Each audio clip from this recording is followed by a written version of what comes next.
अक्षरा सिंह जी का एक dance video काफ़ी ज़्यादा वायरल हुआ है। जी हाँ, रातों रात इस वीडियो को इतना प्यार मिला है जिसके लिए अक्षरा सिंह ने अपने इंस्टाग्राम स्टोरी में सबको धन्यवाद कहा है।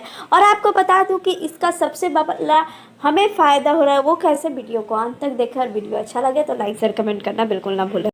नमस्कार और आप सभी का स्वागत है मेरे चैनल पे। और मैं आज आपको जो दिखाने वाली हूँ और जो बताने वाली हूँ, आपने जो स्टार्टिंग में वीडियो देखा, आप खुद देखकर समझ सकते हो कि ये किस लेवल का वीडियो है। अक्षरा सिंह का एक से बढ़कर एक डांस वीडियो सोशल मीडिया पे वायरल होता है और उसका सबसे बड़ा कारण है अक्षरा सिंह जी की एक्टिविटी। हमेशा से ही अक्षरा सिंह काफ़ी पॉपुलर रही है। पवन सिंह जी से प्राय विवाद होता है, विवाद के बाद भी अक्षरा सिंह ने अपने इंस्टाग्राम और अपने फॉलोअर्स को कभी नहीं भूलती है, हर ट्रेंड को फॉलो करती है और इस ट्रेंड में भी अक्षरा सिंह नंबर 1 है। इससे पहले भी बारिश जो हिंदी सॉन्ग आया था उसमें भी अक्षरा सिंह ने बवाल मचा दिया था। वीडियो कैसा लगा ज़रूर हमें कमेंट करना।